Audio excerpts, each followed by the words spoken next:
All right, everyone, welcome back. This is Track by Track, going over analysis of my recent, actually, what was uploaded today, day 33.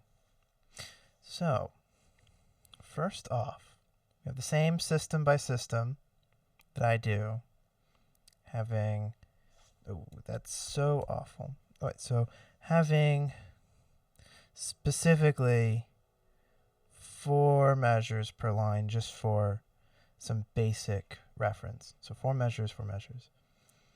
Okay, so analyzing my first initial thoughts. I was thinking, putting it in 3/4 time.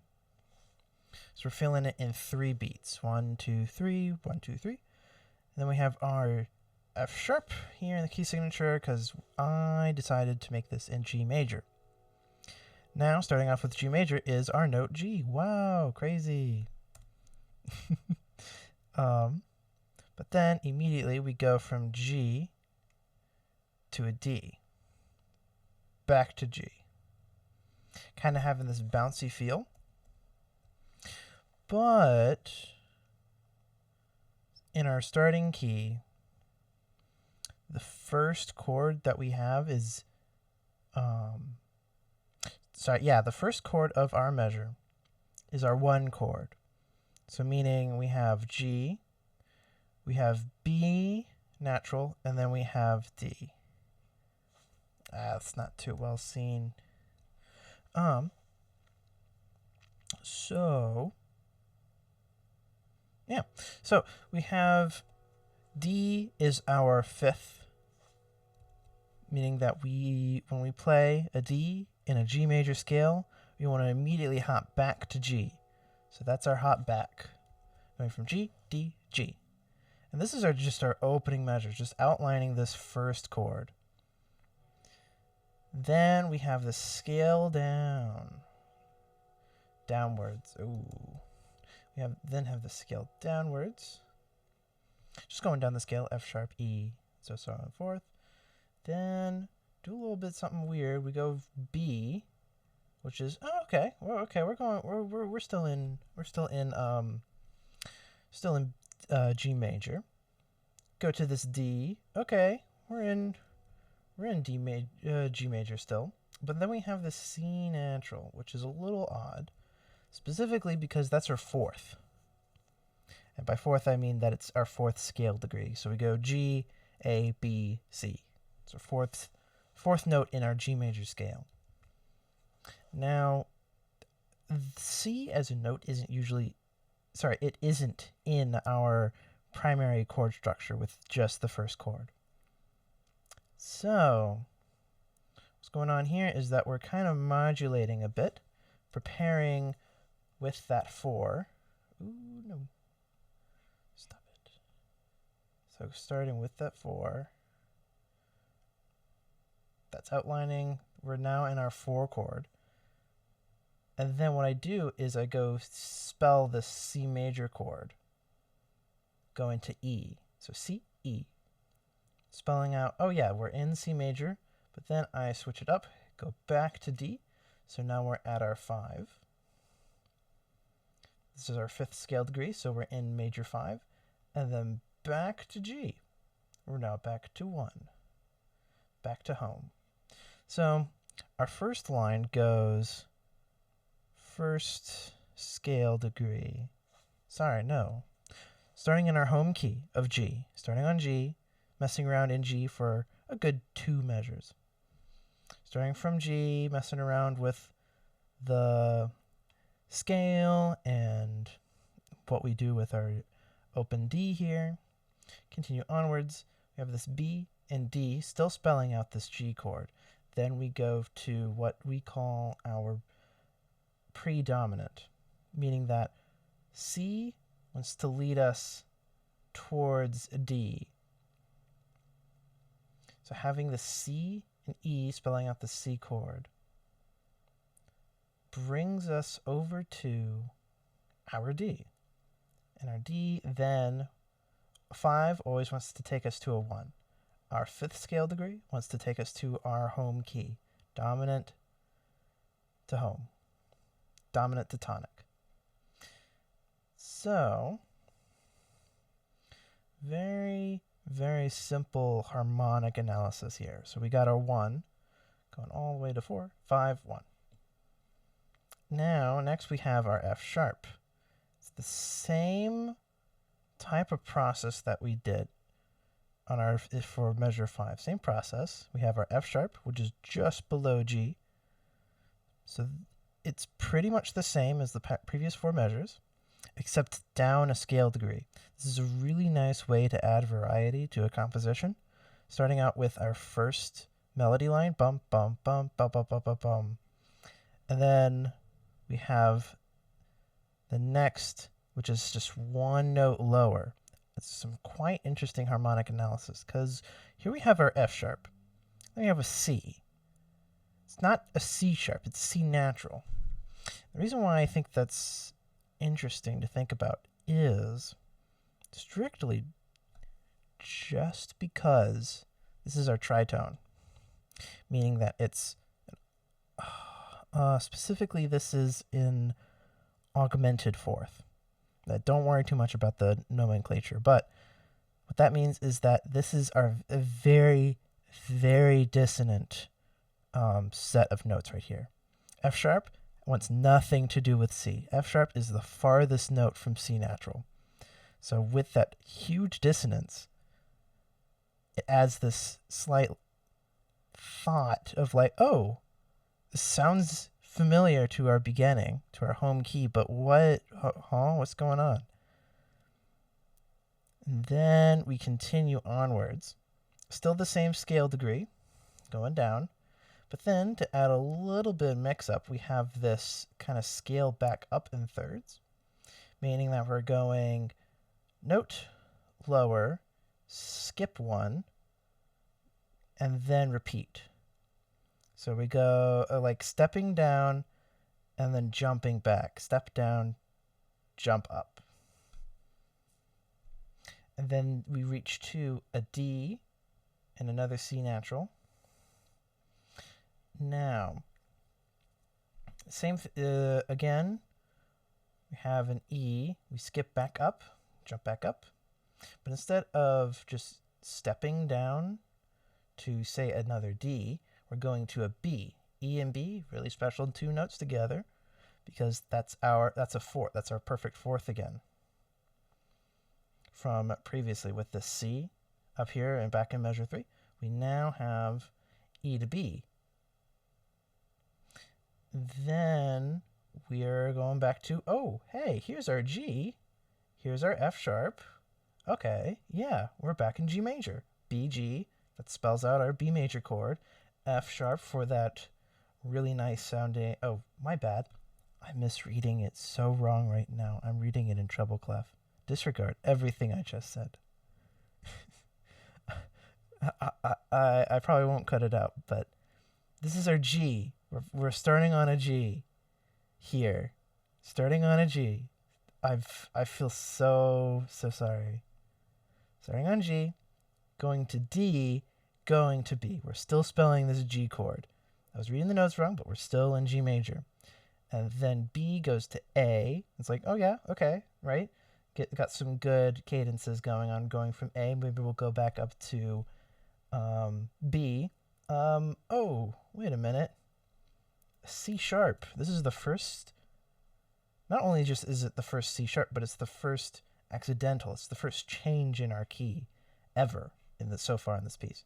Now, you want to do this when you're modulating to a new key. Now, first of all, why would you want to modulate to a new key? Kind of spicing everything up, kind of leading the ear to be like, oh, okay, we're traveling somewhere, instead of being the same note, the same mood over and over and over again. We got to have some expectation and then breaking some of that expectation, even if it's a little simple as this one C sharp, right?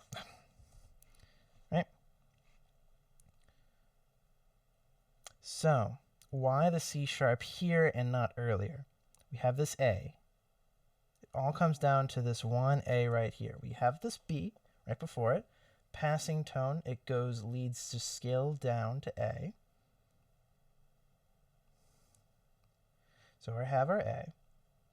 C sharp is actually the third, meaning that C sharp and A are part of A major. If you put them together, it's very solidified into, yes, we are in A. Now you might be thinking, why A major? So we can get to D major. This next part, skipping ahead to measure 9, A, D, A. Because there's no G sharp anywhere in this piece. So instead, we're in D major. This is we are now safely in our dominant key. We are now in our major 5. And that all comes back down to making things just slightly spicier, making things slightly different. But going back to this modulation here. So A has a special relationship with D. Now, why is this relationship so special? It's because A, if we count from D, we go 1, 2, 3, 4, 5. A is the 5th note in the D major scale. Anytime that you have a 5th or a 4th, there's always something special going on between them. The 5th note always wants to go back down 5 notes. So A always wants to go down to D. D wants to go to D wants to go to G. And if we wanted to continue this thought, G actually wants to go to C, which is why we had the C earlier before. But we're in G major, not C major. So C major kind of sets it up for D major. Anyways, back to our modulation here. A C sharp. C sharp is not only part of A major, but C sharp also leads us directly to D because it's a half step. Having that half step there really wants to lean us towards the note above it. And so having a combination of our A major being our 5th note up to our D, so our sol up to our do, up to our new do, plus this C sharp kind of leaning us towards, like poking, being like sharpening towards our D, brings us all the way to, yes, we are in D major. And continuing onwards with the piece, these 8th notes here, respect that. We got E, D, C sharp, B, C sharp, D. Little passing tones here and there, but overall, we are definitely in D major. We even go to F sharp, which is, instead of leading us towards G, it is now solidifying this D. So having F sharp, because F sharp is in our D major chord.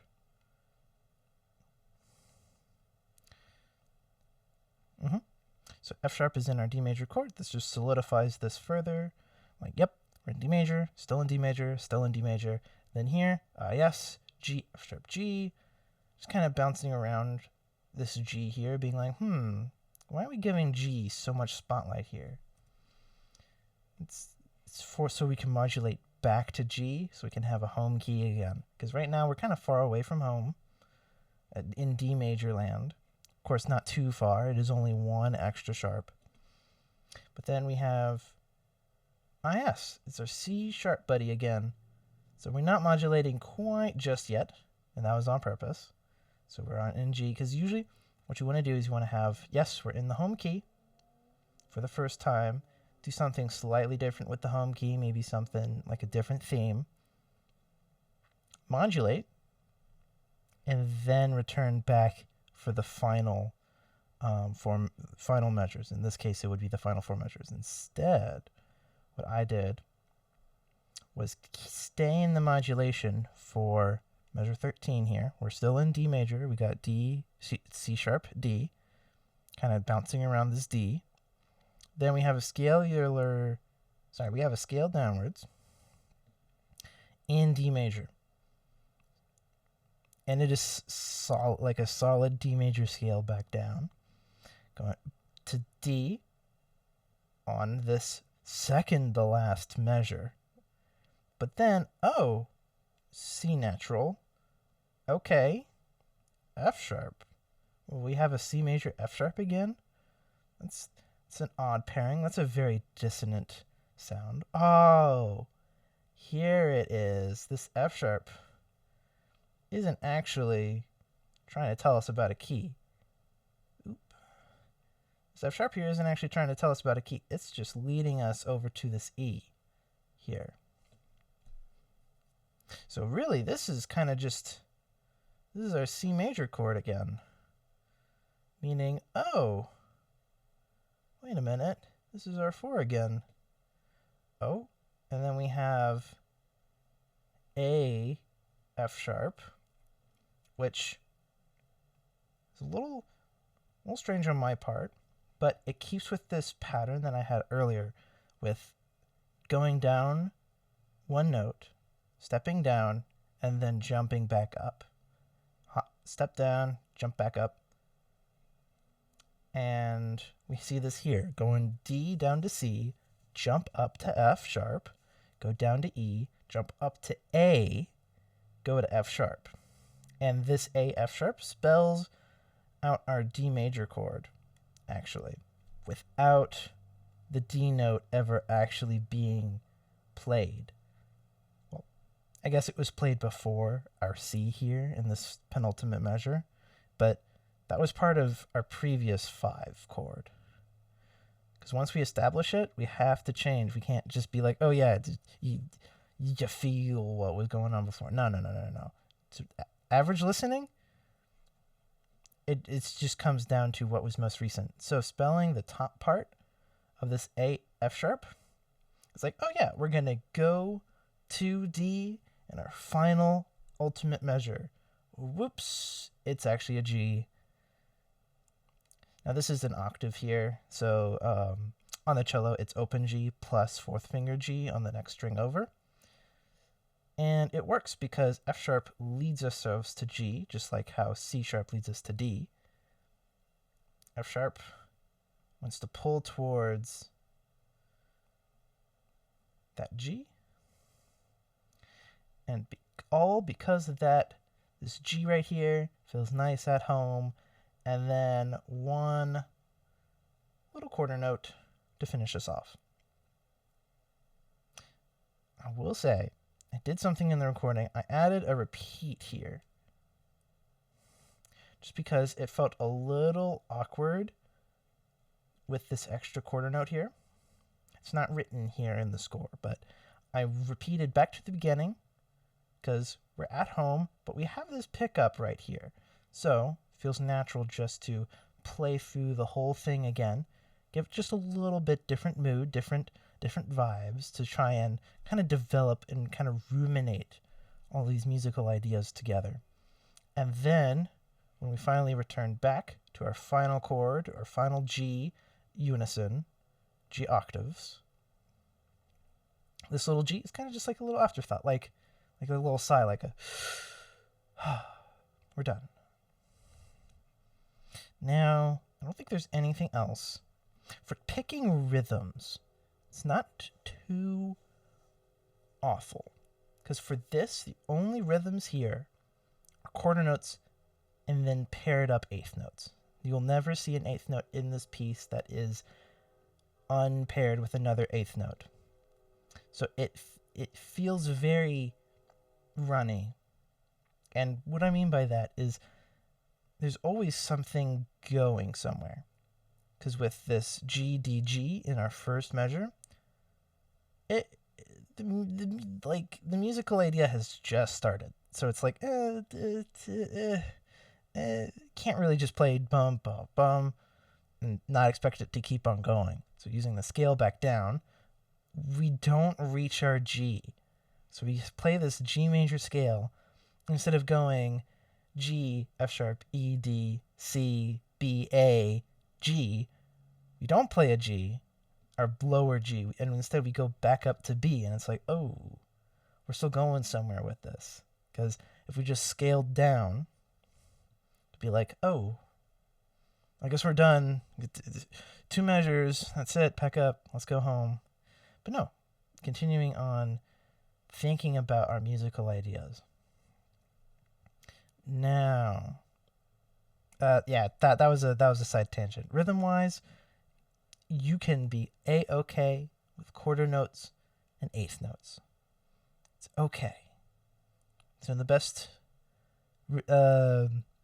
music widely known is just quarter notes and eighth notes arranged like this, just either paired up or separate. Separate quarter notes or paired up eighth notes. Ode to Joy, lots. Funny enough, pop songs nowadays aren't really paired up like this, just because vocalists or really vocalizing in general kind of just flows together. So having a lot more rhythmic variation spices up a lot. Not to say that you can't without, but it's easier to do it. It's easier to sing a melody than to look at a melody and be like, yep. So, not to discourage against rhythms, but you can do something very simple with just 3 quarter notes and then a scale down. And really, looking back at this now, I could have added maybe 16th notes to maybe give it just a little bit more movement, just a little bit faster rhythm. But to be honest, completely honest, I'm happy with this. It's very nice. It, without being troublesome, it is very fun to play this. Now, as a recap, having our home bass, our tonic G, moving away, maybe scale down, not quite reaching, not too premature with our return to home, because we got to go somewhere. Go to our C, which is related, but something else, leading us to our D, which is our fifth. Our fifth always leads us back to our first. So our D leads us to our G. And I will say, a lot with what I'm saying with leading towards and home key and distant key, these are kind of made up. It just sounds nice. Like, I will not lie, most music theory is just seeing what sticks, what sounds nice and what sticks. These aren't concrete rules, but they are nice guidelines. I use these guidelines all the time. So if you're not a music junkie, it is a-okay. You don't have to worry about it. But I like to gush over this music theory stuff. All right. So I think that's it. All right. I'll go ahead and let y'all go. It's been a pleasure making this second video for y'all. And have a great day. Bye.